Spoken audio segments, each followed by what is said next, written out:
Trump کی Doha میں ملاقات کی تصدیق، ایران کی تردید۔ دوحہ مذاکرات پر امریکہ اور ایران کے متضاد بیانات۔ ایران کا کہنا ہے کہ امریکہ سے کسی مذاکرات کا شیڈول طے نہیں ہوا، جبکہ وائٹ ہاؤس کے مطابق امریکی وفد دوحہ اجلاس میں شریک ہوگا۔ متضاد دعووں سے دوحہ امن مذاکرات غیر یقینی کا شکار۔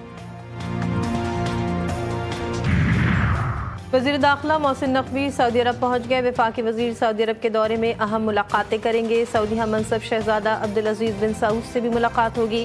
موجودہ علاقائی صورتحال کے تناظر میں وفاقی وزیر داخلہ کا سعودی عرب کا دورہ خاص اہمیت کا حامل۔ مشرق وسطی میں فلسطین کی صورتحال پر اقوام متحدہ کی سلامتی کونسل کا اجلاس۔ پاکستان کا دو ٹوک موقف۔ مستقل مندوب عاصم افتخار کہتے ہیں کہ مقبوضہ فلسطین کی صورتحال کوئی افراتفری نہیں، غیر قانونی اسرائیلی قبضے کو دوام دینے کا طے شدہ فریم ورک ہے۔ ایران کی امریکہ سے مذاکرات کی تردید۔ ایران کی وزارت خارجہ کے ترجمان اسماعیل بقائی نے کہا، آئندہ دنوں میں ایران اور امریکہ کے درمیان کسی بھی مذاکرات کا شیڈول طے نہیں کیا گیا۔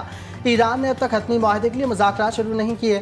مفاہمتی یادداشت کے بعض نکات پر عمل درآمد ضروری ہے، جو اس وقت ایران کی اولین ترجیح ہے۔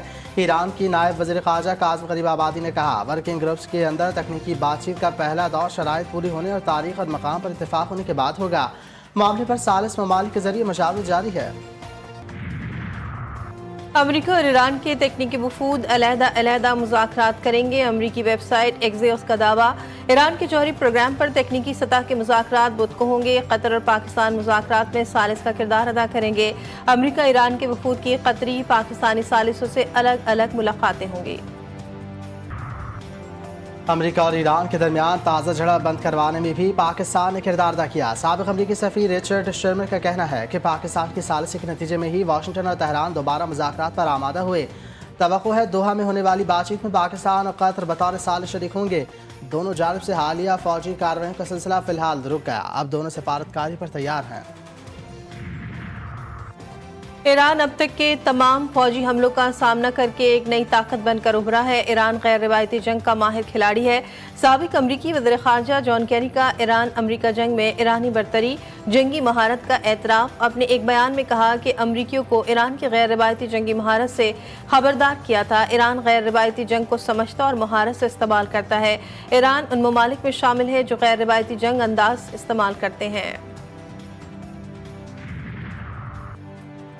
ایران کی جوہری سرگرمیاں ملکی پالیسی کے مطابق جاری رہیں گی۔ شہید صبری لیڈر نے پہلے ہی کہا تھا، ایران ایٹمی ہتھیار بنانے کا خواہاں نہیں۔ ایرانی صدر کا بڑا دعویٰ۔ ایرانی سرکاری میڈیا کے مطابق ڈاکٹر مسعود پزشکیان کا کہنا ہے کہ تیل اور پیٹرو کیمیکل شعبے پر عائد پابندیاں ہٹائے جانے کے بعد قطر میں منجمد اثاثوں میں سے $6 ارب ایران کو واپس مل جائیں گے۔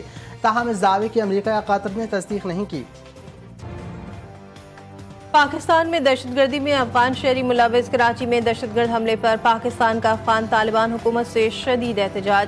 افغان ناظم الامور دفتر خارجہ طلب سخت ڈیمارش جاری۔ پاکستانی سفیر نے کابل میں بھی افغان وزارت خارجہ کو احتجاج ریکارڈ کروا دیا۔ ترجمان دفتر خارجہ کے مطابق کراچی حملے میں افغان شہری ملوث تھے، ایک دہشت گرد زندہ گرفتار۔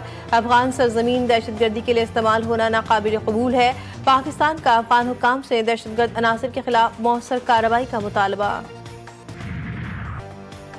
خیبر پختونخوا اور بلوچستان میں بے گناہ شہریوں کا قتل اور رینجرز کیمپ پر دہشت گردی، سیکورٹی فورسز کا ایکشن۔ افغان سرحد کی دونوں جانب زمینی اور فضائی کارروائی میں فتنۃ الخوارج کے 29 دہشت گرد ہلاک۔ پکتیا، پکتیکا اور کنڑ میں فضائی کارروائی میں 3 اہم اہداف کو نشانہ بنایا گیا۔ 25 دہشت گرد مارے گئے۔ بھارتی تعداد میں اسلحہ و گولہ بارود تباہ۔